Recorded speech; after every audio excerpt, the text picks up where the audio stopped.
Welcome to Animortal Channel.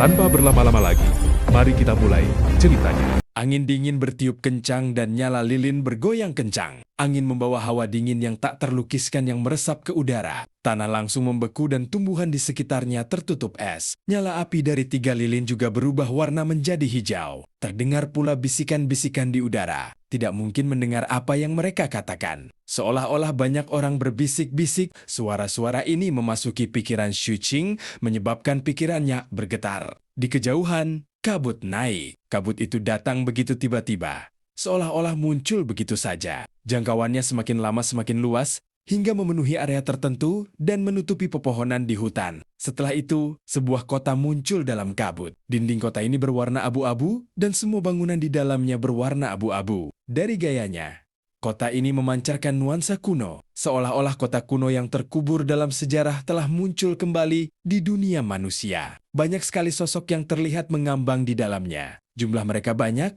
dan semuanya tampak berbeda. Ada yang tidak berkepala, ada yang bertubuh seperti binatang, ada yang bertubuh tinggi, ada yang bertubuh ramping, dan ada yang bermulut besar sehingga tangan mereka memegang rahang. Ada juga yang tubuhnya dipenuhi pikiran jahat. Bukan hanya ada hantu yang berkeliaran, tetapi juga ada banyak sekali toko. Para pemilik toko juga merupakan entitas aneh dan tampak menyeramkan. Kalau manusia melihat ini, mereka pasti akan ketakutan setengah mati. Ini adalah kota hantu dari ujung kepala sampai ujung kaki. Mungkin ada orang yang hidup di dalamnya, tetapi mereka semua menyembunyikan aura mereka, menyebabkan seluruh tubuh mereka dipenuhi dengan zat-zat anomali yang padat. Hanya dengan begitu, mereka tidak akan ditemukan. Ini juga salah satu aturan untuk memasuki Ghost Lane. Meskipun Ghost Lane bersedia berdagang dengan umat manusia, aturannya adalah zat-zat anomali di tubuh mereka padat dan mereka akan bermutasi. Selain itu, kota hantu yang dipenuhi oleh banyak entitas aneh ini jelas dipenuhi oleh banyak hantu. Tetapi kota itu sunyi, seolah-olah semua makhluk di dalamnya tidak dapat berbicara. Hal yang paling jelas adalah kepala besar yang mengambang di tengah kota ini. Kepala ini melayang di udara.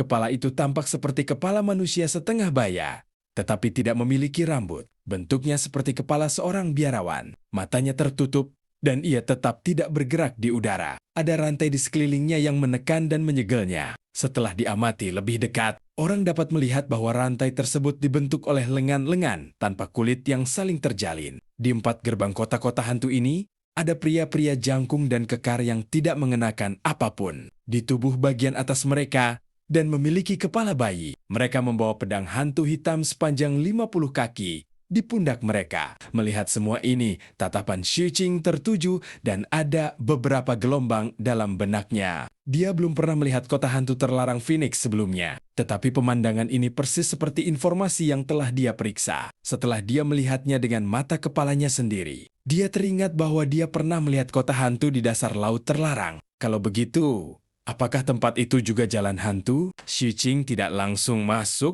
Sebaliknya, dia mengamati dengan saksama. Lambat laun, lilin-lilin di sekitarnya bergoyang semakin kencang di bawah angin dingin. Xu Qing tidak merasa cemas. Dia terus mengamati semua detail hingga dia yakin tidak ada yang salah. Ketika lilin-lilin di sekitarnya hampir padam dan kota hantu di kejauhan hampir kabur dan menghilang lagi, dia menghisap ke arah bayangan itu. Seketika, zat-zat abnormal dalam tubuhnya meningkat tajam. Dalam sekejap mata, zat-zat abnormal dalam dirinya tampak begitu padat, sehingga ia dapat bermutasi kapan saja, dan kulitnya menjadi hitam. Akhirnya, kabut yang terbentuk dari zat-zat anomali yang pekat menyelimuti tubuhnya. Baru saat itulah Xu Qing melangkah menuju kota hantu di depannya selangkah demi selangkah. Setiap langkah yang diambilnya membawanya sekitar 30 kaki jauhnya. Setelah beberapa napas, Xu Qing telah melangkah ke kabut dan berjalan menuju gerbang kota hantu. Saat dia tiba, tatapan pria kekar di kedua sisi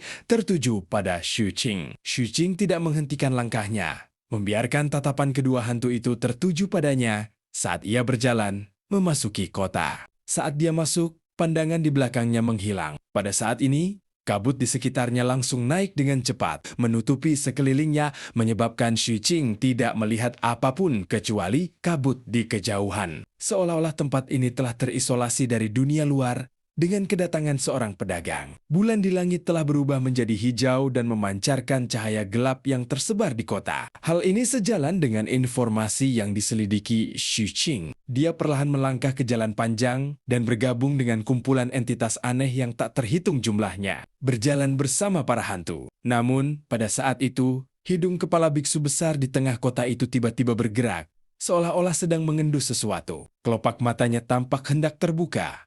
Tetapi saat cahaya gelap pada rantai itu berkedip, ia kembali terdiam. Xu Qing melihatnya dan matanya sedikit menyipit. Ada banyak sekali hantu di jalan panjang itu. Tatapan Xu Qing beralih dari kepala biksu itu. Dia lalu melihat sekeliling. Dia melihat hantu yang seluruh tubuhnya seperti kertas. Sambil berjalan, hantu itu bahkan mengambil kuas dan menggambar garis mata di wajahnya. Ada pula hantu yang basah kuyup. Tetesan air yang menetes darinya membentuk serangga hantu bermata 6 yang mengikutinya. Ada pula jin yang tampak seperti anak berusia 3 tahun dengan mata merah, telinga panjang, dan tubuh hitam yang sedikit kemerahan. Mereka bermain dan berlarian di tanah. Ada pula seekor kucing tanpa bulu, tergeletak di sebuah gedung tak jauh dari situ. Sambil memegang kepala berdarah di cakarnya dan menjilatinya, gas hitam yang merasuki tubuhnya menunjukkan bahwa ia juga sejenis hantu. Adapun hantu tanpa kepala, hantu berbentuk binatang buas, kerangka, atau hantu berkabut berwajah banyak,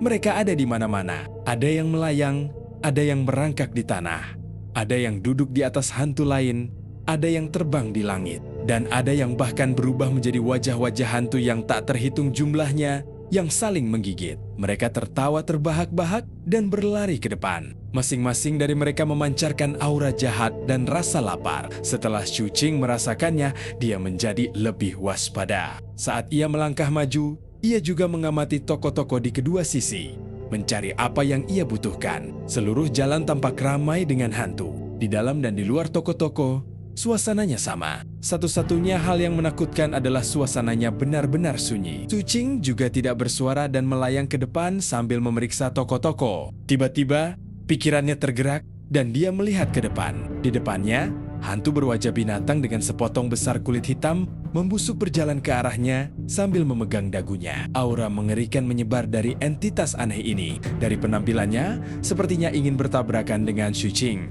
Tidak ada fluktuasi di mata Xu Qing pada saat ini. Zat-zat anomali yang padat menyebarkan lebih banyak kabut di sekelilingnya.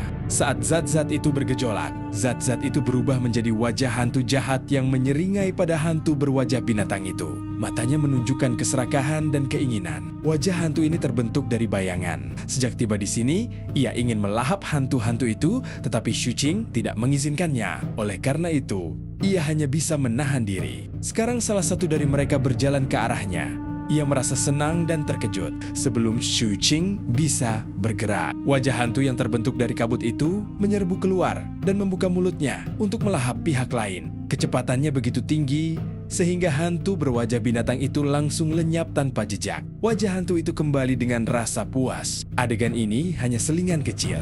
Hantu-hantu di sekitar tidak terkejut. Begitu saja, Xu Qing terus berkeliling kota sebelum berhenti di depan sebuah toko. Barang-barang yang dijual di toko ini semuanya adalah jenis racun jahat. Racun jenis ini tidak memiliki bentuk fisik dan seperti kabut. Ada beberapa yang bersifat ilusi dan disegel di kepala hantu hijau. Barang-barang di toko ini semuanya adalah kepala hantu dengan berbagai ukuran yang melayang di udara. Semuanya memiliki ekspresi tersenyum.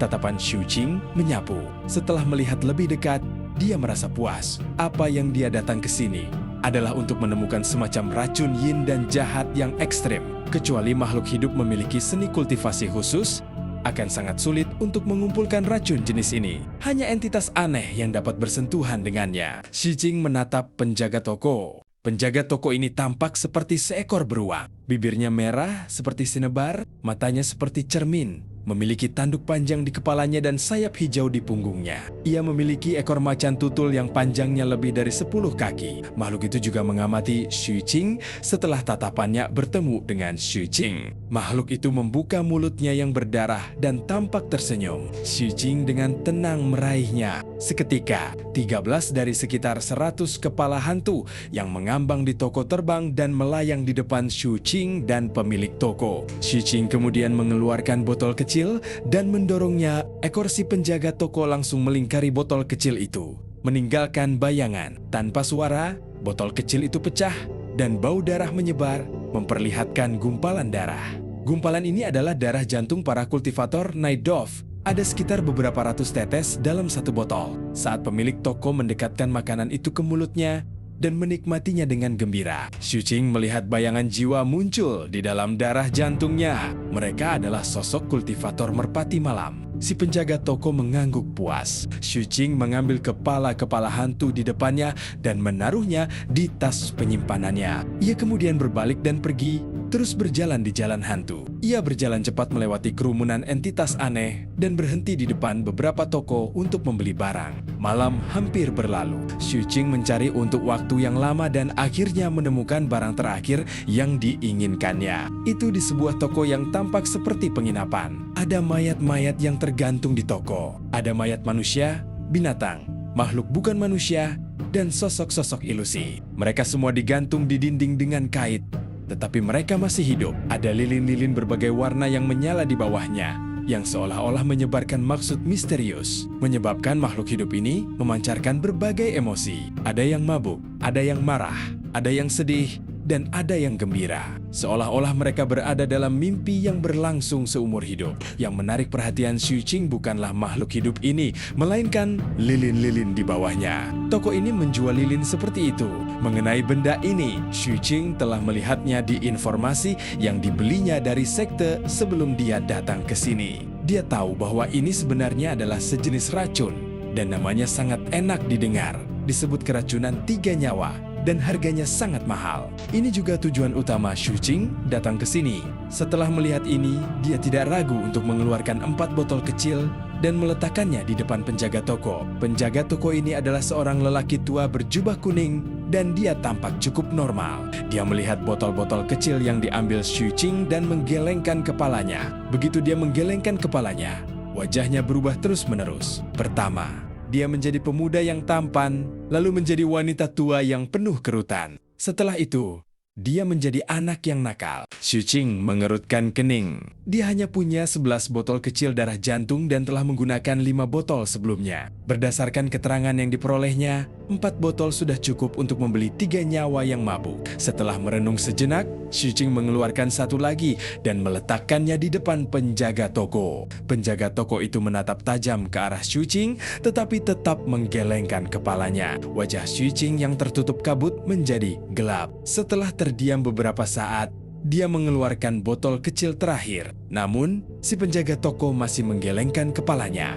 Dia sepertinya tahu bahwa Xu Qing telah mengeluarkan semuanya. Wajahnya berubah berkali-kali dan akhirnya menjadi kosong. Setelah dia menjadi pria tanpa wajah, dia menunjuk ke wajah Xu Qing. Xu Qing terdiam. Ia menghitung waktunya. Fajar sudah dekat. Ia ingat bahwa dalam perjalanannya ke sini, hanya ada 1 toko yang menjual lilin-lilin ini. Ia melangkah maju. Api kehidupan di tubuhnya berkelap-kelip dan lentera kehidupan bersinar terang. Seolah-olah dunia sedang bangkit dan terbakar di dalamnya. Aura mengerikan meletus dari tubuhnya, membentuk gelombang panas yang berpadu dengan darah dan Shi Agung milik Golden Crow menyebar ke segala arah. Penjaga toko itu tidak lagi tanpa wajah, tetapi dengan cepat berubah menjadi seorang lelaki tua. Ekspresinya berubah drastis. Melihat Xu Qing hendak menyerang, dia menjentikkan lengan bajunya tanpa ragu-ragu. Seketika 7 lilin terbang dari belakangnya dan melayang di depan Xu Qing. Xu Qing mengerutkan kening. Dia menyimpan lilin-lilin dan mengambil 6 botol kecil sebelum berbalik untuk pergi. Dia berjaga sepanjang jalan dan memperhatikan perubahan di langit. Menurut informasi yang diperolehnya, begitu seseorang memasuki Ghost Lane, mereka tidak akan bisa pergi lebih dulu. Mereka harus menunggu fajar untuk meniup seruling hantu sebelum mereka bisa pergi. Saat ini, fajar sudah dekat. Xu Qing berjalan di jalan dan menunggu dengan tenang. Tidak lama kemudian, ketika langit agak cerah, Xu Qing segera menemukan bahwa semua hantu di sekeliling. Dan kota ini dengan cepat berubah menjadi transparan. Seolah-olah mereka akan menghilang. Namun, pada saat ini, di udara di tengah kota hantu, mata kepala biksu besar yang diikat oleh rantai yang dibentuk oleh lengan yang tak terhitung jumlahnya, perlahan terbuka. Matanya merah seperti api penyucian. Hantu-hantu jahat yang tak terhitung jumlahnya berjuang di dalam dan mengeluarkan jeritan tanpa suara dengan ekspresi menyakitkan. Hal itu menimbulkan perasaan kacau yang tak tertandingi.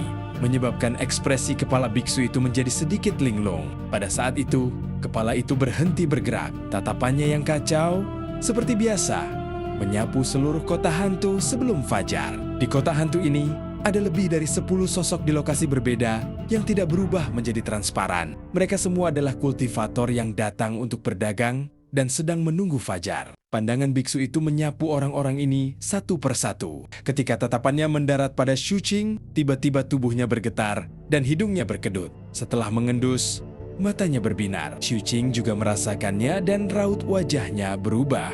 Pada saat yang sama, suara yang keras dan agung seperti guntur terdengar dari kepala biksu itu. Gagak emas telah menyempurnakan rasku.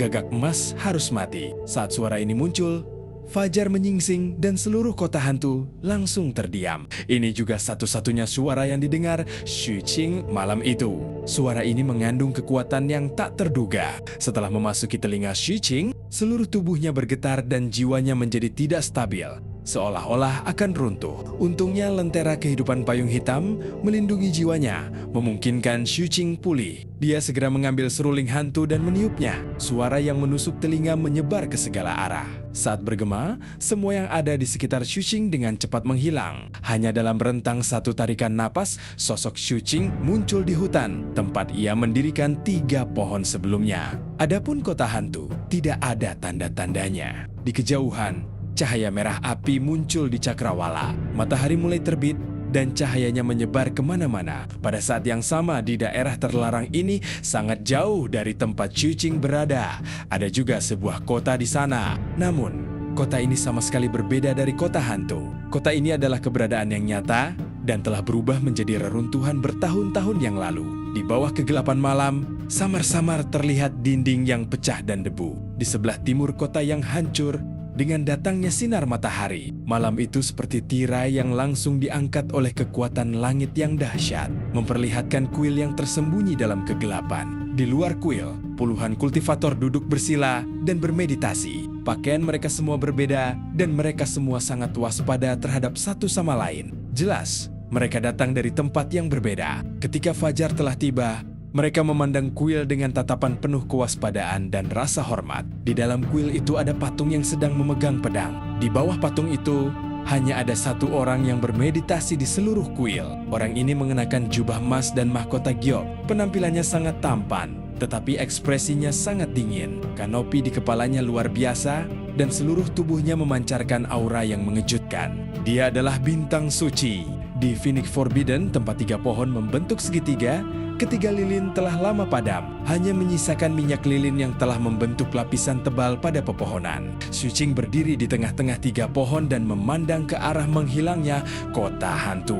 Dia memeriksa tas penyimpanannya dan menemukan barang-barang yang dibelinya masih ada di sana. Barang-barang di Ghost Lane tidak bisa dibawa keluar pada siang hari. Barang-barang itu hanya bisa digunakan pada malam hari. Xu Qing bergumam. Hal ini ada dalam informasi yang telah dikumpulkannya. Ia mengingat kembali kejadian di gang hantu dan banyak tebakan muncul di benaknya. Kepala biksu itu menyebutkan burung gagak emas. Apakah itu milik ras yang disempurnakan oleh Golden Crow sebelumnya? Xu Qing merenung dan meninggalkan tempat itu. Setelah melihat sekeliling, dia melesat ke kejauhan. Mengenai Ghost Lane, dia merasa ada kemungkinan besar hal itu sesuai dugaannya. Mengenai detail pastinya, dia tentu bisa menyelidikinya jika dia mampu. Oleh karena itu, Xu Qing berhenti memikirkan masalah ini. Sambil bergoyang, dia mempercepat langkahnya di hutan. Selain Ghost Lane, rencananya di Phoenix Forbidden juga mencakup beberapa binatang dan tanaman beracun. Dia perlu menemukan dan mengumpulkannya. Jika semuanya berjalan lancar, aku akan bisa membiarkan serangga hitam kecil itu menembus belenggunya dan maju lagi. Rencanaku untuk menyempurnakan pil pembatasan racun seharusnya tidak terpengaruh lagi. Kecepatan Xu Qing semakin cepat. Dalam perjalanan, dia sesekali membandingkan arahnya dan mencari rumput beracun yang dia butuhkan. Begitu saja, 1 hari berlalu. Tingkat bahaya Phoenix Forbidden pada siang hari jauh lebih rendah daripada malam hari. Xu Qing hanya bergerak di area luar. Selain kultivasi dan kekuatan tempurnya saat ini, meskipun ia menghadapi beberapa binatang buas, ia dapat mengatasinya dengan mudah. Ia juga menemukan sebagian rumput dan tanaman herbal yang ia butuhkan. Namun, perjalanan itu tidak sepenuhnya bebas dari bahaya. Saat senja, Xu Qing melihat padang rumput merah di kejauhan. Tempat itu memberinya rasa bahaya. Dia hanya melirik sekilas sebelum padang rumput merah itu bergerak aneh. Banyak mata tertuju padanya dan mereka terbuka satu demi satu menatap Xu Qing. Gelombang kebencian menyebar dari mata itu. Tubuh Xu Qing bergetar hebat. Ia merasa kulit di sekujur tubuhnya sangat gatal. Ia segera mundur sambil menyalakan api kehidupan dan lentera kehidupan. Barulah ia berhasil menghentikan niat jahat ini. Setelah meninggalkan tempat ini, dia memeriksa seluruh tubuhnya. Di lengannya, Xu Qing melihat setengah mata telah tumbuh keluar pada suatu saat. Alasannya mengapa dia mengatakan setengah adalah karena mata itu belum tumbuh sepenuhnya hingga bisa terbuka. Namun, kelopak mata dan bulu matanya sangat bening. Keduanya tampak persis seperti mata di padang rumput merah. Mata ini sangat aneh. Terlepas dari apakah Xu Qing membakarnya dengan api iblis atau mencoba menggalinya, dia tidak dapat mengeluarkannya. Bahkan bayangan itu hanya dapat membuatnya melayang keluar dari tubuhnya untuk waktu yang singkat. Namun, ketika bayangan itu menjauh, ia akan tumbuh kembali. Terlebih lagi, jelas bahwa mata ini masih terus tumbuh. Xu Qing merasa bahwa mata itu akan terbuka paling lama dalam beberapa hari. Xu Qing tidak ingin tahu apa yang akan terjadi saat mata itu terbuka. Oleh karena itu, ia mengendalikan bayangan untuk memisahkannya dan mengaktifkan Golden Crow Refines All Life. Akhirnya, ia menyempurnakan mata yang setengah tumbuh ini. Phoenix terlarang ini sangat berbahaya. Xu Qing melihat lengannya dan kemudian memeriksa tubuhnya dengan saksama. Akhirnya, dia membersihkan lebih dari 30 mata dari tubuhnya. Ke-30 mata ini masih jauh dari tahap penyelesaian. Selain itu, sebagian besarnya masih seperti benih. Yang membuat Xu Qing takut adalah bahwa mata-mata itu tidak tumbuh di permukaan tubuhnya, tetapi di organ-organ dalamnya. Ia dapat membayangkan jika ia terlambat memeriksanya atau mengabaikannya. Begitu mereka sempat tumbuh, ia pasti akan berada dalam keadaan yang tragis. Xu Qing menarik napas dalam-dalam. Saat senja berlalu dan malam tiba,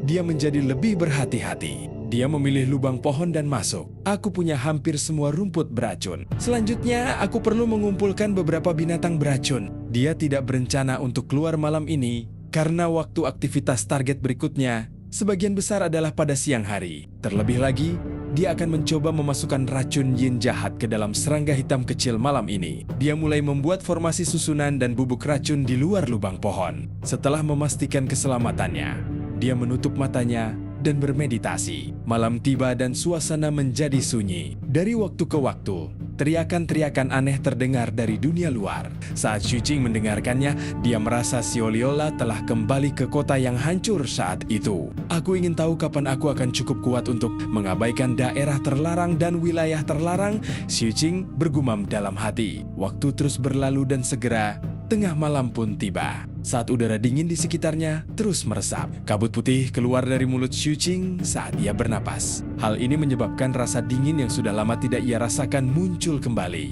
Namun, hari ini dia merasakannya lagi. Ada yang salah. Kilatan tajam muncul di mata Xu Qing tadi malam. Pada saat ini, meskipun dia merasakan suhu di wilayah terlarang turun, suhunya tidak serendah sekarang. Dengan satu pikiran, api kehidupan di tubuhnya langsung menyala. Setelah memasuki bentuk kecemerlangan mistik, dia bergegas keluar dari lubang pohon dan memeriksa sekelilingnya. Pada saat berikutnya, ekspresi Xu Qing menjadi gelap.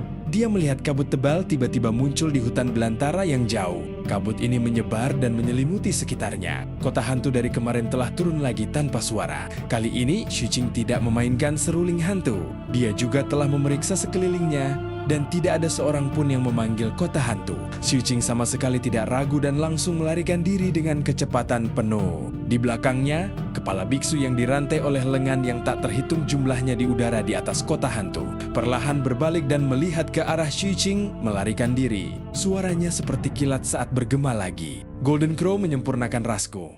Golden Crow harus mati. Saat berbicara, kepala itu tiba-tiba melompat keluar dan terbang tinggi. Rantai yang dibuat oleh lengan juga direntangkan sangat panjang tetapi tidak dapat menghentikannya. Kepala itu langsung menghantam hutan di luar kota hantu. Saat sejumlah besar pohon tumbang, kepala itu melesat maju, berguling seperti bola saat mengejar Xu Qing. Kecepatannya sangat cepat. Kemanapun ia lewat, semua halangan yang menghalangi jalannya akan runtuh. Rantai lengan di belakangnya juga memanjang dan terdistorsi. Bahkan kota hantu itu bergemuruh seolah-olah akan diguncang. Semua ini membuat mata Xu Qing menyipit karena rasa bahaya muncul di hatinya. Lentera kehidupan dan api kehidupan di tubuhnya semuanya diaktifkan dengan kekuatan penuh. Dan Golden Crow muncul di belakangnya, meningkatkan kecepatannya. Namun, kepala besar seperti gunung di belakangnya terus mengejarnya. Pada saat yang sama, suara-suara tajam terdengar dari kota hantu. Tangan-tangan hantu yang tak terhitung jumlahnya terulur dan mengejar kepala itu. Dari kejauhan, Xu Qing berada di depan dan kepala itu mengejarnya. Rantai yang terhubung ke kepala itu membatasi kecepatannya. Pada saat yang sama, tangan-tangan hantu itu terentang keluar dari kota hantu dan mengejar kepala itu. Gagak emas dalam pengejaran ini, kepala itu masih sedikit mengigau dan mengeluarkan teriakan keras. Ia melompat ke udara lagi dan berteriak sambil menghantam Xu Qing di kejauhan. Namun, rantai di tubuhnya telah memanjang hingga batasnya, menyebabkan kepalanya tiba-tiba jatuh ke tanah. Melihat tangan-tangan hantu itu akan segera tiba, kepala itu tersenyum aneh. Tubuhnya benar-benar meledak dengan sendirinya, berubah menjadi kepala-kepala kecil yang tak terhitung jumlahnya yang mendarat di tanah dan mengejar Xu Qing. Tanpa adanya batasan rantai, kecepatan kepala-kepala kecil itu menjadi semakin mencengangkan. Dalam sekejap, lebih dari 10 dari mereka berguling dan melompat ke arah Xu Qing, membuka mulut mereka dan ingin menggigitnya. Niat membunuh terpancar di mata Xu Qing. Dia menoleh dan Golden Crow muncul di belakangnya. Tongkat besi hitam juga terbang keluar dan langsung menuju ke kepala-kepala ini. Burung gagak emas menjerit dan menghirup napas dalam-dalam. Tongkat besi hitam itu juga bergerak cepat. Suara gemuruh bergema saat beberapa kepala kecil itu runtuh dan berubah menjadi abu. Namun, tidak ada satupun zat yang diserap. Seolah-olah kepala-kepala ini hanyalah ilusi dan tidak ada. Selain itu, abunya terkumpul lagi dan terbentuk kembali. Tidak ada yang terluka, dan sebuah kepala benar-benar muncul di samping kaki Xu Qing dan menggigit betisnya. Api kehidupan di tubuh Xu Qing tiba-tiba menyebar. Kepala-kepala di sekitarnya tersapu, tetapi mereka masih tidak terluka. Pada saat yang sama, mereka mengunyah, mengeluarkan suara samar.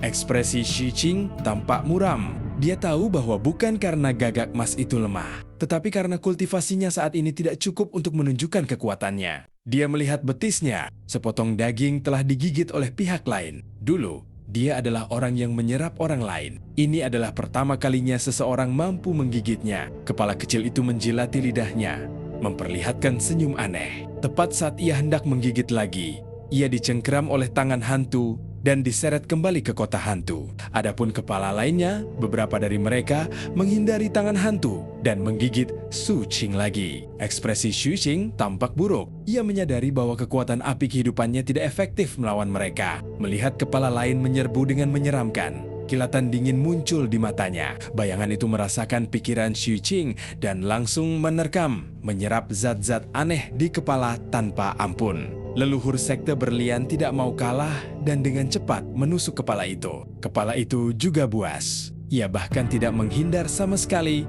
dan menggigit bayangan dan leluhur sekte berlian. Saat menggigit, kepalanya roboh dan serangga yang tak terhitung jumlahnya berterbangan keluar dari matanya. Ini adalah serangga hitam kecil milik Xu Qing. Dia melepaskannya saat melarikan diri tadi dan mereka menyerang bersama bayangan itu. Akan tetapi, mereka tetap tidak efektif. Setiap kali kepala itu hancur, ia akan terbentuk lagi. Terlebih lagi, ada lebih banyak serangan dari sekitarnya. Ekspresi Xu Qing tampak buruk. Dia tahu tidak ada gunanya bergumul dengan kepala-kepala ini.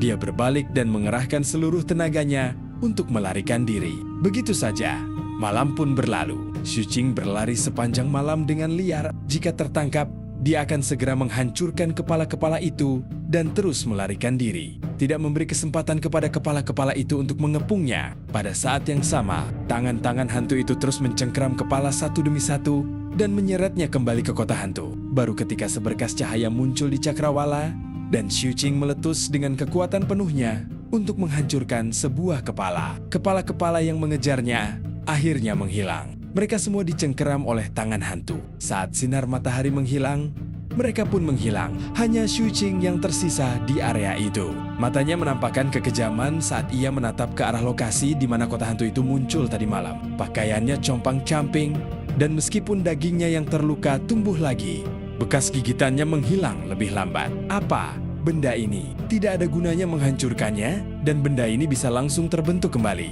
Hanya tangan hantu itu yang bisa menahannya. Aku merasa tangan hantu itu seperti sipir penjara, dan kepala biksu itu lebih seperti penjahat. Dia berhasil keluar dari penjara karena aku. Dan Xu Qing melirik bekas gigitan di tubuhnya, dan keganasan di matanya meningkat. Aku harus memikirkan cara untuk membunuhnya.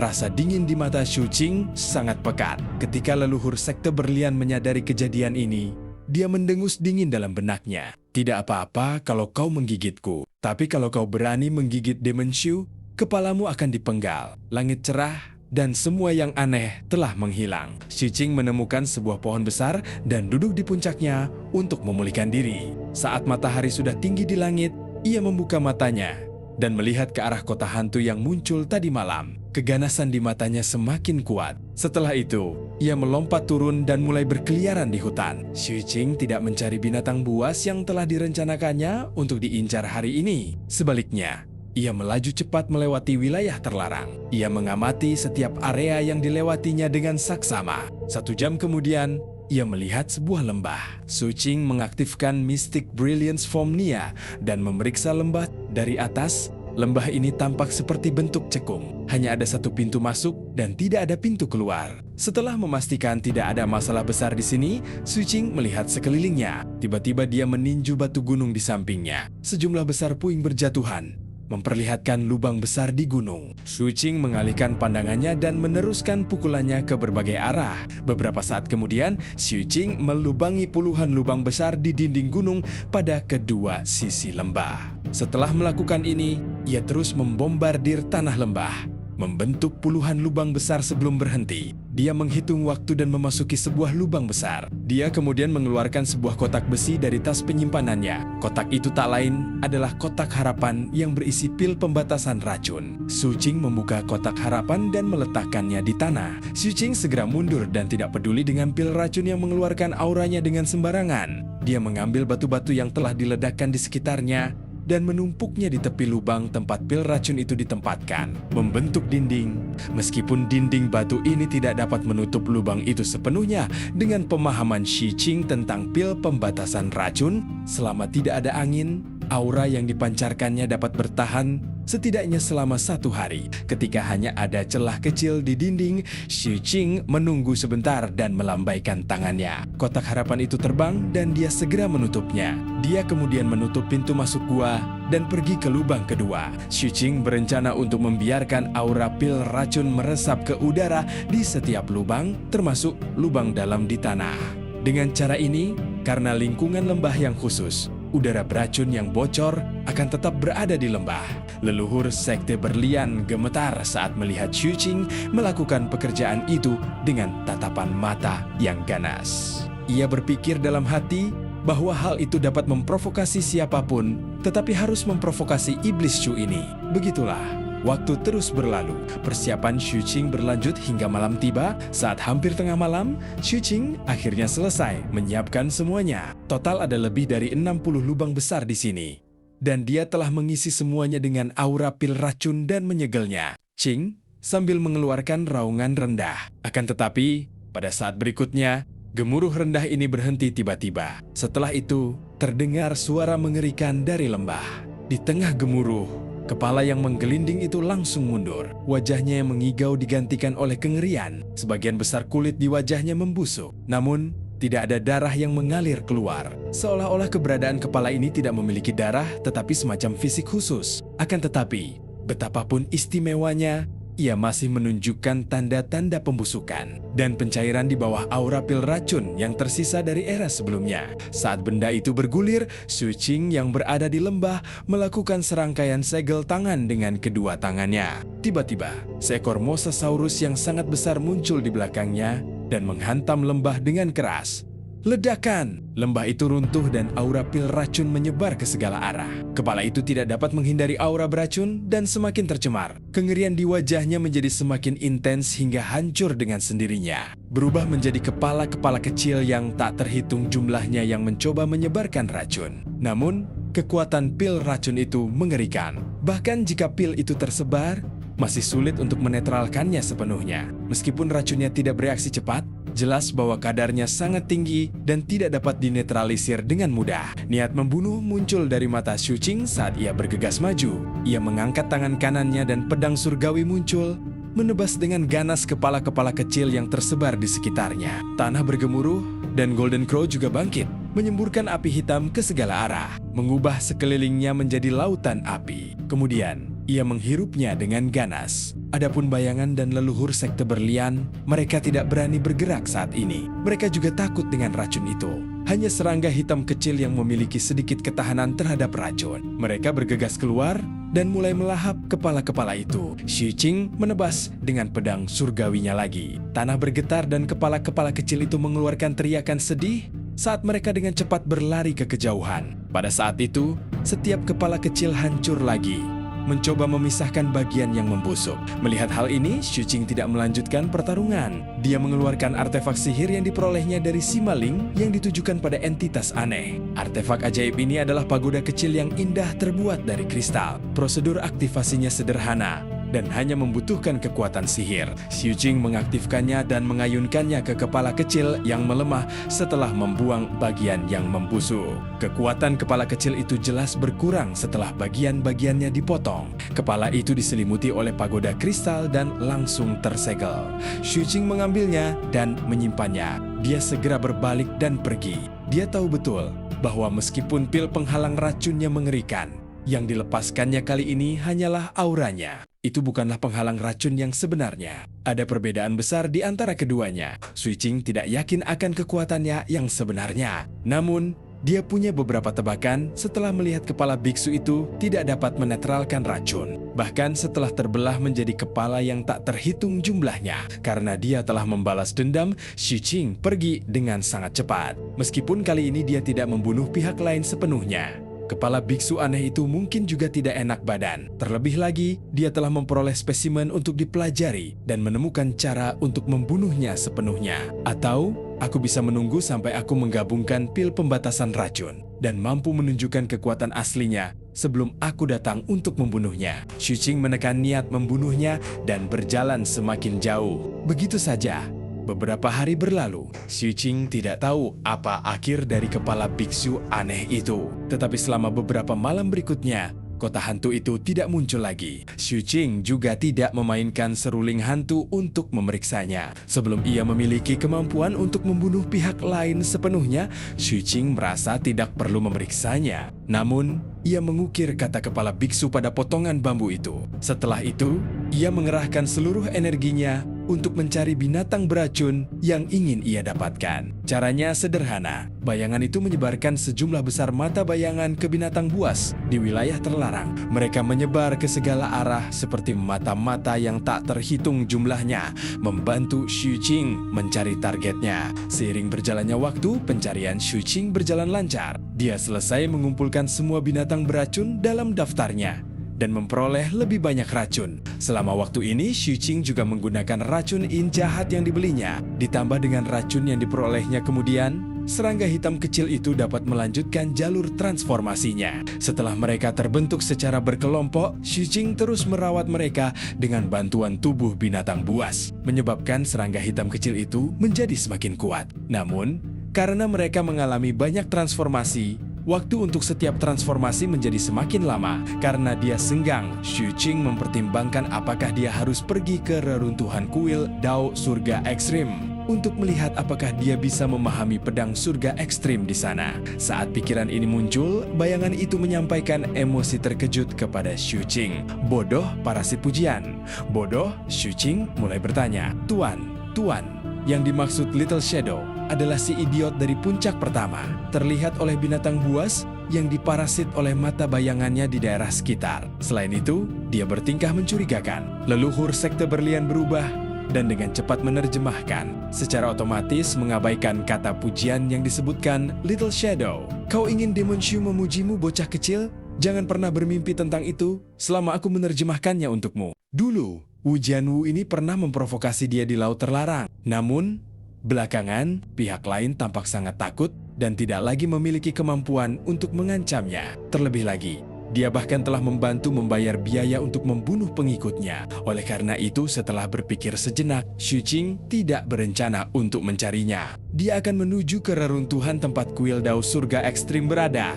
Tetapi dia tetap bertanya dengan santai apa yang dia lakukan. Bayangan itu langsung menyebar di tanah dan terus mengubah penampilannya. Seolah-olah pemandangan yang dilihatnya melalui matanya terlalu rumit. Sedemikian rupa sehingga berubah beberapa kali. Pada akhirnya, ia tidak ragu untuk berpisah untuk menggambarkan pemandangan itu. Dalam adegan itu, lebih dari 10 bayangan terbagi menjadi binatang buas yang berbeda. Setiap binatang buas memiliki satu kesamaan, yaitu perut mereka membuncit. Bayangan itu juga menggambarkan penampilan Wu Jianwu. Pihak lain sedang duduk di samping seekor binatang buas dan menyentuh perutnya yang membuncit. Bahkan Xu Qing yang tidak terlalu penasaran, tercengang dan menunjukkan ekspresi bingung. Leluhur sekte berlian di samping tersentak. Apa yang terjadi? Apa yang dilakukan si bodoh itu? Mengapa perut binatang buas ini membuncit? Apakah mereka hamil? Pada titik ini, tubuh jiwa leluhur sekte berlian bergetar dan ekspresinya menunjukkan ketidakpercayaan. Tuan, mengapa kita tidak pergi melihatnya? Si bodoh ini, kurasa dia sedang melakukan sesuatu yang besar. Xu Qing terdiam. Dia bukan orang yang penasaran, tetapi pemandangan itu terlalu aneh. Dia ingin melihatnya dengan mata kepalanya sendiri. Jadi dia berbicara, pimpin jalan. Bayangan itu gembira dan segera dituntun. Xu Qing mengikuti arahan bayangan itu, menghilang ke dalam hutan. Tidak lama kemudian, Xu Qing melihat sebuah gunung. Gunung ini merupakan cabang dari pegunungan kebenaran yang berada dalam jajaran Phoenix Forbidden. Xu Qing melihat sekeliling dan melompat ke atas gunung. Tak lama kemudian, di sisi lain gunung, dia melihat sebuah celah di gunung yang tersembunyi di antara pepohonan yang lebat. Panjangnya 10 kaki dan terbentuk secara alami. Lokasinya sangat tersembunyi. Jika bukan karena bayangan yang menuntun jalan, akan sulit bagi Xu Qing untuk merasakan retakan ini. Berdiri di depan celah itu, Xu Qing memasang ekspresi terkejut. Penyembunyian di sini sudah cukup untuk menunjukkan betapa berhati-hatinya Wu Jianwu. Setelah merenung sejenak, dia memasuki celah itu dengan waspada dan mengikuti arahan bayangan itu. Retakan ini jauh lebih dalam dari yang dibayangkan Xu Qing. Terlebih lagi, saat ia masuk lebih dalam, ia perlahan merasakan sedikit kelembapan. Seolah-olah retakan ini menembus gunung dan tanah, mengarah ke sungai bawah tanah. Ada juga banyak percabangan yang membuatnya menjadi labirin alami. Jika bukan karena petunjuk bayangan yang tepat, Xu Qing mungkin tersesat di labirin ini, bahkan jika dia menemukan celahnya. Begitu saja, beberapa saat kemudian, Xu Qing tiba di ujung celah. Di ujung sana, ada sebuah gua bawah tanah yang sangat besar. Seekor kelelawar berbaring di sisi gua, memperhatikan segala sesuatu. Itu dirasuki oleh bayangan. Xu Qing bergerak mendekati tepian dan melihat ke gua di bawahnya. Ekspresinya langsung menjadi sangat aneh. Ada lebih dari 20 binatang buas di dalam gua itu. Binatang buas ini termasuk serigala dan harimau. Dan ada juga banyak binatang yang tampak aneh. Pada saat itu, mereka semua ditundukkan dan disegel. Mereka berbaring di sana dengan perut membuncit seolah-olah mereka sedang menyusui bayi mereka. Selain itu, ada juga sebuah kolam yang digali di tengah gua. Ada banyak cairan obat di dalamnya yang memancarkan gelombang bau obat. Adapun Wu Jianwu yang wajahnya memar dan bengkak, dia berjongkok di samping kolam obat. Dia mengeluarkan cairan obat dengan mangkuk batu dan berjalan ke sisi beruang besar dengan perut buncit. Dia dengan hati-hati dan cermat memberinya obat. Ekspresi beruang raksasa itu dipenuhi kengerian. Ia ingin melawan, tetapi sia-sia. Seluruh tubuhnya tertutup rapat dan ia kehilangan semua daya tahan. Ia bahkan tidak bisa berdiri. Ekspresi Wu Jianwu lembut sambil menyuapi obat. Dia bahkan menyentuh perut beruang raksasa itu dan bergumam pelan, "Wajar jika kamu bereaksi. Bersabarlah sedikit lebih lama. Aku akan mengandalkanmu seumur hidupku. Si kecil kesayangan akan segera lahir." Begitu si kecil kesayangan lahir, aku akan benar-benar menjadi luar biasa. Pada saat itu, aku akan memberitahu bintang suci siapakah orang pilihan surga yang sebenarnya. Siapa yang bisa menjadi pilihan surga sepanjang masa? Hanya aku, Wu Jianwu yang agung. Wu Jianwu menggertakkan giginya. Ekspresinya tampaknya telah membuat beruang raksasa di sampingnya ketakutan. Perjuangannya menjadi intens. Wu Jianwu buru-buru membelainya dengan lembut. Berusaha sebaik mungkin untuk bersikap lembut dan berbicara dengan lembut. Bersikaplah baik dan jangan banyak bergerak. Kamu harus beristirahat dengan baik. Selama bayi mungil kesayanganmu lahir dengan selamat, kamu telah memberikan kontribusi yang besar. Aku akan memperlakukanmu dengan baik. Adegan ini menyebabkan mata Xu Qing terbelalak. Di sampingnya, leluhur sekte berlian menggigil. Ia segera mengeluarkan selembar batu giok dan mulai merekam. Mungkin karena ia terlalu terguncang, ia mengeluarkan suara saat merekam. Wu Jianwu segera merasakan gangguan itu. Dia mendongak dengan ekspresi buas. Langit dan bumi adalah tempat tinggalku. Tidak ada seorang pun yang dapat bersembunyi dariku. Sambil berbicara, dia melompat berdiri. Namun pada saat berikutnya dia melihat Xu Qing yang masih tampak sedikit terkejut. Hati Wu Jianwu bergetar. Ia sedikit bingung karena pihak lain dapat menemukannya. Bahkan setelah ia bersembunyi begitu dalam. Namun, ia cepat bereaksi dan melirik binatang buas yang sedang hamil di bawah. Ia kemudian memperhatikan ekspresi Xu Qing dan menarik napas dalam-dalam. Xu Qing, kamu salah. Maaf mengganggumu. Xu Qing melirik Wu Jianwu sekilas sebelum berbalik untuk pergi. Dia merasa ada masalah besar dengan otak Wu Jianwu. Melihat ini, Wu Jianwu panik. Pada saat ini, dia tidak peduli dengan rasa takut dan bahkan lupa membaca puisi. Dia buru-buru mengejarnya dan berteriak, Xu Qing, ini bukan seperti yang kamu pikirkan. Wu Jianwu sangat cemas dan sedih. Saat itu, setelah dia membuka kotak harapan dan mendapatkan botol itu, dia tertekan untuk waktu yang lama, tetapi dia merasa sayang untuk membuangnya. Karena itu, ia mencari informasi dan menemukan dari beberapa petunjuk bahwa Maha Kuasa yang meninggalkan botol itu adalah seorang kultivator non-manusia yang mengikuti penguasa kuno Mystic Nether. Setelah kalah dari Saint Listar di puncak pertama, dia bersumpah pada dirinya sendiri bahwa dia akan memberi Saint Listar pelajaran. Oleh karena itu, dia datang ke Phoenix Forbidden dan mulai mempersiapkan diri untuk menciptakan garis keturunan dari era sebelumnya di sini. Alasan mengapa dia tidak berada di sekte itu adalah karena dia sangat peduli dengan reputasinya. Dia khawatir orang lain akan salah paham jika mereka melihatnya melakukan hal ini di sekte itu. Dan dia juga khawatir akan ada terlalu banyak orang yang mengawasinya. Itulah sebabnya dia menemukan tempat yang begitu tersembunyi. Namun apapun yang terjadi, dia tidak menyangka Xu Qing akan melihatnya. Dia berpikir, seandainya Xu Qing kembali ke sekte dan berita ini tersebar, reputasinya akan hancur total. Bahkan, pemandangan di mana semua orang di sekte menatapnya dengan tatapan aneh muncul di benaknya. Semua ini membuat kulit kepalanya terasa seperti akan meledak. Dia hanya merasa bahwa dunianya telah menjadi gelap dan sangat cemas. Melihat dia tidak dapat mengejar Xu Qing, dia buru-buru berteriak, Xu Qing, aku yang bayar. Jangan kasih tahu siapa-siapa. Setiap orang punya cara hidupnya sendiri.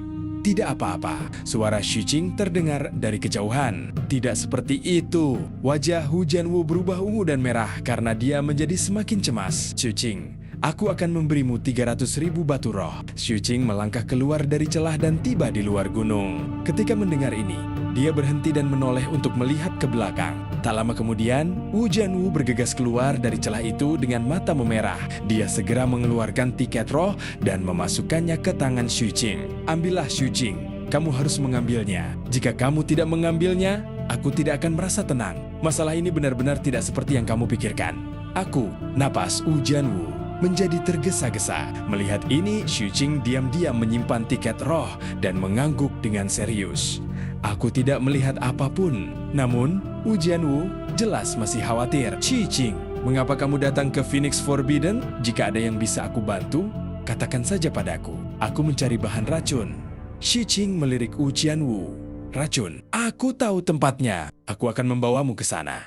Ketika Wu Jianwu mendengar ini, dia buru-buru bicara. Tidak perlu. Xu Qing menggelengkan kepalanya dan berbalik untuk pergi. Xu Qing, jangan pergi dulu. Tunggu aku. Aku akan mengambilnya untukmu. Ada tempat di bawah gunung ini yang pasti memiliki racun yang kau butuhkan. Saat Wu Jianwu berbicara, dia buru-buru berlari menuju celah itu. Dia benar-benar ingin mengekstrak racun untuk Xu Qing. Jika dia tidak melakukannya, dia tidak akan merasa tenang. Sebelum Xu Qing sempat menjawab, dia menghilang ke dalam celah dan melesat ke kedalaman. Karena tergesa-gesa, dia tidak menyadari kalau ada mata yang muncul dalam bayangannya dan sedang melihat sekelilingnya dengan diam-diam. Xu Qing berpikir keras. Ia menundukkan kepala dan melihat bayangan di bawah kakinya. Bayangan itu dengan cepat membentuk sebuah bentuk di tanah, mengungkap keberadaan Wu Jianwu dan lingkungan sekitarnya sebanyak mungkin. Tak lama kemudian, bentuk bayangan itu berubah menjadi bentuk Wu Jianwu. Setelah memasuki gua, ia melompat ke dalam kolam dan berenang lebih dalam hingga melewati terowongan rahasia dan memasuki ruang yang lebih luas. Di ruang itu, tampak ada sebuah danau. Namun, danau yang digambarkan oleh bayangan itu berbentuk seperti wajah manusia yang besar. Danau itu bergerak perlahan, seolah-olah air danau itu sangat kental. Setelah Wu Jianwu memasuki area itu, dia langsung menggali beberapa zat dari danau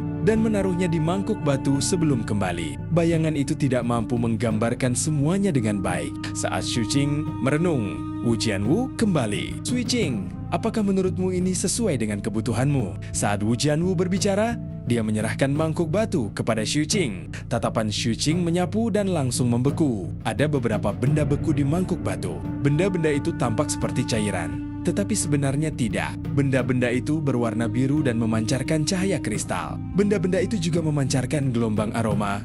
Jeli abadi, ekspresi Xu Qing berubah. Dia mengenali benda ini. Dalam Pharmacope Grandmaster BA disebutkan tentang benda semacam itu. Ini bukan racun, melainkan benda katalis yang sangat langka. Menurut penelitian Grandmaster BA, ia merasa ada kemungkinan besar benda ini terkait dengan Qi abadi yang tercatat dalam buku-buku kuno. Di bawah gunung ini, ada danau aneh yang dipenuhi benda-benda ini. Dulu, setelah aku menemukannya, aku mengambil beberapa di antaranya, tetapi semuanya menghilang dalam 2 jam. Tidak peduli bagaimana aku menyimpannya, hasilnya tetap sama. Tidak cukup waktu bagiku untuk membawanya kembali ke sekte. Lagi pula, benda ini tidak berbahaya bagi umat manusia. Namun, ketika aku memberikannya kepada binatang buas, binatang itu langsung membusuk dan mati. Kurasa, ini adalah sejenis racun. Wu Jianwu buru-buru menjelaskan bahwa aku ke sana. Xu Qing terdiam beberapa saat sebelum berbicara perlahan. Wu Jianwu segera memimpin jalan. Pada saat itu, dia akan menyetujui apapun yang diminta Xu Qing. Oleh karena itu, dia tidak ragu sama sekali untuk membawa Xu Qing sampai ke danau bawah tanah. Yang tampak di hadapan Xu Qing adalah sebuah danau biru besar. Airnya tampak jernih, tetapi jika diperhatikan lebih dekat, orang bisa tahu bahwa air di sana membeku. Ada juga beberapa tumbuhan berwarna-warni yang tumbuh di sekitarnya. Bahkan bagian atas gua tempat danau itu berada ditutupi lumut. Di sini, kelembabannya sangat kuat. Tatapan Xu Qing menyapu sekeliling. Terlepas dari apakah itu pemeriksaan dari mata bayangan atau persepsinya saat ini, dia tidak merasakan adanya bahaya di sini. Namun, Xu Qing masih waspada dan berjalan hati-hati menuju danau. Setelah dia mendekat, dia melihat ke dasar danau. Di bawah danau beku yang jernih, dasar danau terlihat jelas. Setelah melihatnya, Xu Qing terdiam. Dasar danau itu ditutupi oleh tulang-tulang dan kerikil yang tak terhitung jumlahnya. Jika dilihat dari struktur tulangnya yang padat, tulang-tulang itu milik pria dan wanita. Seolah-olah tempat ini pernah mengalami tragedi bertahun-tahun yang lalu. Aku menemukan tempat ini secara tidak sengaja dan telah datang ke sini berkali-kali. Tetapi aku tidak menemui bahaya apapun. Tidak ada perubahan aneh pada tulang-tulang di dasar danau. Jianwu mencondongkan tubuhnya dan menyapu pandangannya. Dia takut Xu Qing akan salah memahami niat baiknya dan buru-buru menjelaskan. Xu Qing mengangguk. Setelah mengamati dengan saksama, ia menemukan bahwa kualitas air beku di sini masih sedikit berbeda dari jeli abadi yang tercatat dalam Pharmacope Grandmaster BA. Ada lebih banyak aroma dari danau ini. Hal ini terutama terlihat di dekat danau. Aroma dari danau menyelimuti seluruh area, dan saat memasuki mulut dan hidung, mulut akan dipenuhi rasa manis. Awalnya tidak masalah, tetapi setelah menciumnya dalam waktu lama, akan terasa sangat tidak enak. Ini tidak sesuai dengan deskripsi jeli abadi. Namun, Xu Qing menduga bahwa sebelum tempat ini mengalami perubahan drastis, ada kemungkinan besar tempat ini adalah kolam yang dikelilingi oleh Qi abadi. Air danau di sini kemungkinan besar terbentuk oleh ki abadi yang disebutkan dalam farmakope. Namun, air tersebut mengalami perubahan yang tak terduga, sehingga benda yang terbentuk tampak seperti jeli abadi, tetapi berbeda. Itu bisa dianggap sebagai jeli abadi yang bermutasi. Su Qing tidak mengetahui efeknya secara pasti,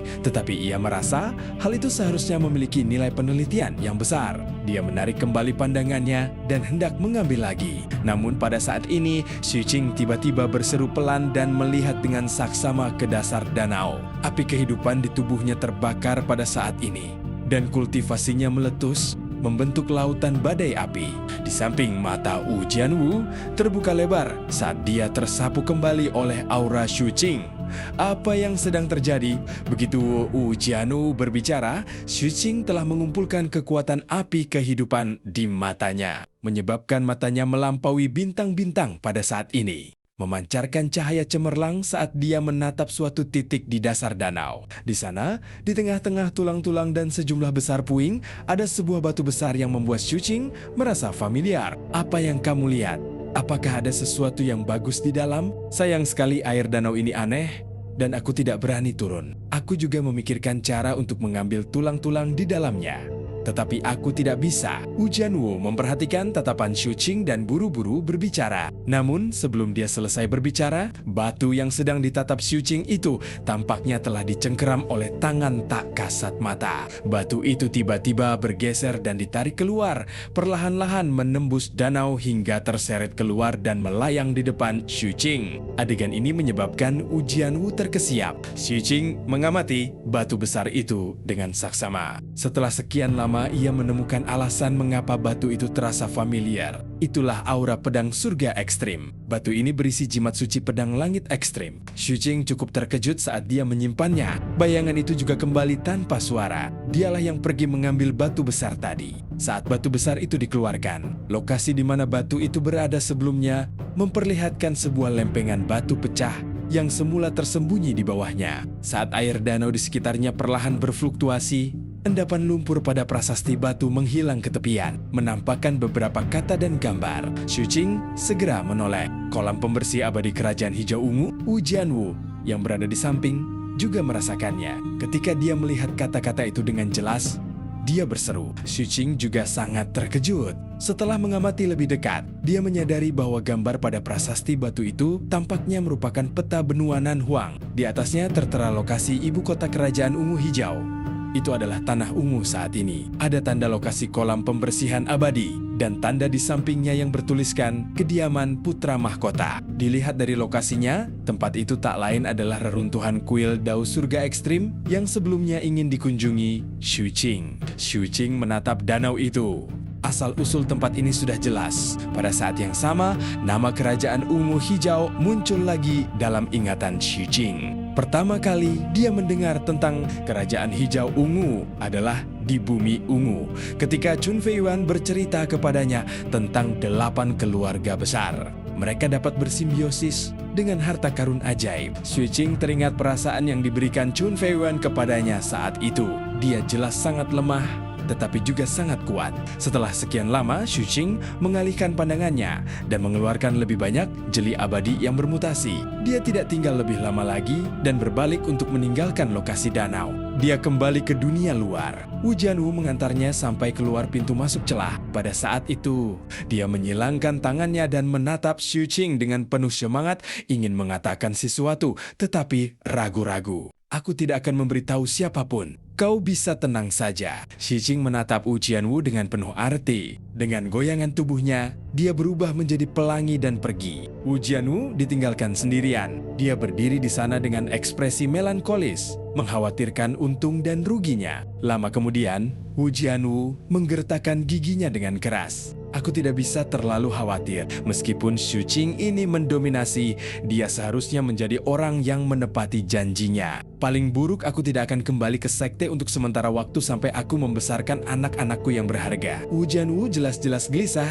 dengan masalah bintang suci yang menekan puncak pertama. Dia kembali ke gua untuk terus merawat binatang buas yang sedang hamil. Hari sudah gelap dan bulan sudah tinggi di langit. Di bawah sinar bulan, Phoenix Forbidden tampak telah berubah menjadi sarang hantu. Teriakan aneh dan raungan binatang buas sesekali bergema di sekitarnya. Sosok Xu Qing bergerak cepat menembus hutan yang gelap gulita. Dia tidak berniat memberitahu orang lain tentang Wu Jianwu. Di dunia yang kacau ini, setiap orang memiliki cara hidup mereka sendiri. Meskipun pihak lain memiliki beberapa kebiasaan aneh, hal itu tidak memengaruhinya. Dan dia bahkan mendapatkan jeli abadi. Oleh karena itu, Xu Qing tidak bisa diganggu. Dia hanya merasa bahwa dunia ini luas dan terdapat berbagai macam hal aneh. Namun, ada kemungkinan Wu Jianwu memiliki tujuan lain. Xu Qing menggelengkan kepalanya dan menyingkirkan pikiran itu dari benaknya. Dia menemukan sebuah lubang pohon dan memeriksa sekelilingnya sebelum memasak susunan pelindung di sekeliling pohon dan memasukinya. Xu Qing lalu mengeluarkan jeli abadi yang diperolehnya. Beberapa waktu telah berlalu.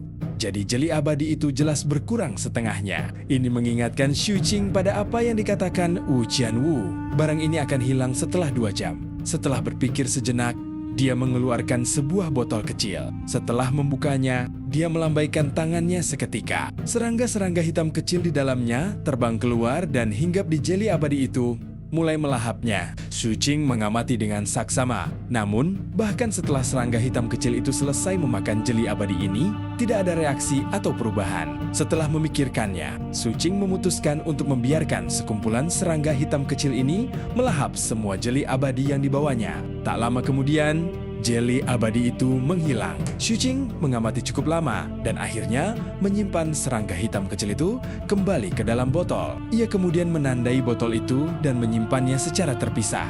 Dia akan menunggu mereka selesai mencerna jeli abadi untuk memeriksa apakah ada sesuatu yang berbeda. Setelah melakukan ini, Xu Qing mengeluarkan batu yang berisi jimat surgawi pedang langit ekstrim yang diperolehnya di kolam pembersihan abadi. Dia mempelajarinya, memahami jimat surgawi di dalamnya. Secara bertahap, dia merasa seolah-olah bayangan pedang telah melintas di matanya. Hal ini membuat hati Xu Qing bergetar. Dia memejamkan mata dan mencoba memahaminya. Begitu saja, malam pun berlalu.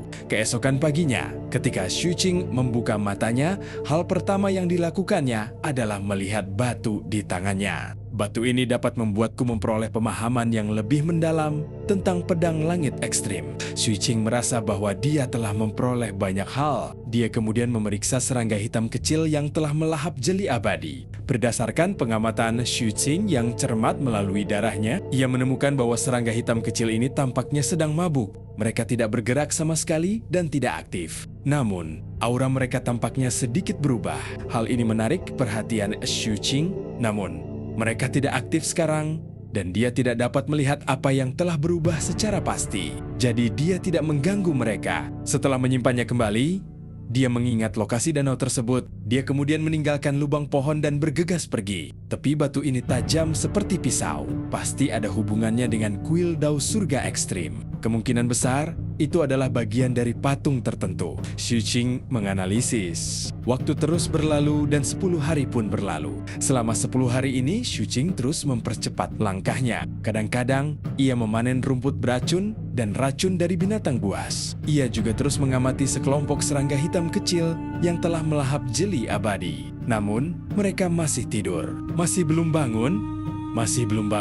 Xu Qing sedikit terkejut. Kalau saja dia tidak merasakan bahwa mereka masih hidup, dia pasti mengira mereka sudah mati. Kita tunggu saja. Xu Qing menatap ke depan. Dia bisa melihat reruntuhan kota kuno di kejauhan yang tampak seperti telah beristirahat selamanya. Saat itu, tengah hari. Sinar matahari sangat terik, tetapi karena rimbunnya pepohonan, cahayanya berubah menjadi bintik-bintik saat jatuh ke tanah. Melalui cahaya yang berbintik-bintik, Xu Qing memandang kota kuno yang memancarkan nuansa perubahan waktu. Dia samar-samar dapat melihat sebuah kuil yang tinggi dan megah di tengah kota yang hancur. Kuil itu memancarkan nuansa kuno dan misterius yang bercampur dengan waktu yang disaksikan oleh kota ini. Aku di sini. Xu Qing melompat dan berjalan mendekati reruntuhan. Sekitar 10 menit setelah Xu Qing melangkah ke reruntuhan, jauh di sana, di benua Wanggu, sebuah peristiwa yang mengguncang bumi terjadi, menyebabkan semua kekuatan di Provinsi Yinhuang merasakan gelombang besar di hati mereka. Harta sihir tabu milik sekte pedang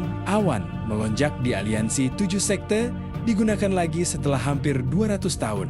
seolah-olah mereka ingin menghancurkan seluruh 7 mata darah. Alasannya adalah karena 7 hari yang lalu, aliansi 7 sekte mengeluarkan perintah dan dekrit transfer lagi kepada 7 mata darah. Tetapi Shi Lianzi masih menunda-nunda. Sehari yang lalu, Senat di konferensi tertinggi aliansi 7 sekte membuat keputusan terpadu dan mengirim utusan ke 7 mata darah. Isi keputusannya adalah agar Shui Lianzi dan 7 penguasa puncak kembali ke aliansi untuk meminta maaf dalam waktu 1 hari. Jika mereka tidak datang, mereka akan menghancurkan 7 mata darah bersama dengan semua muridnya. Mereka juga memberitahu semua pasukan non-manusia dan asing di Seven Blood Eyes untuk pergi dalam 3 hari. Jika tidak, saat Seven Blood Eyes menghadapi hukuman, mereka juga harus menanggung konsekuensinya. Peristiwa ini menyebabkan keributan di banyak tempat. Sejumlah besar non-manusia yang datang mengunjungi Seven Blood Eyes pergi satu demi satu. Sejumlah besar orang dari Seven Sex Alliance juga pergi. Seluruh Seven Blood Eyes berada dalam kekacauan dan semua orang dalam keadaan panik. Namun, Shui Lianzi tidak memberikan jawaban bahkan setelah sehari. Aliansi 7 sekte menjadi marah dan harta sihir terlarang dari sekte pedang awan melonjak diaktifkan. Ia berubah menjadi cahaya darah yang mengerikan dan membubung ke langit dari aliansi 7 sekte, membentuk benih berwarna darah di udara yang menuju langsung ke utara. Ia tidak menuju ke Seven Blood Eyes di selatan, melainkan ke utara. Di provinsi Yinghuang, ada sebuah gunung dan sebuah sungai yang saling bersilangan, menghubungkan bagian timur, barat, selatan, dan utara provinsi Yinghuang. Gunung itu adalah Gunung Kemalangan Urusan Besar, dan sungai itu adalah Sungai Pengayaan Abadi.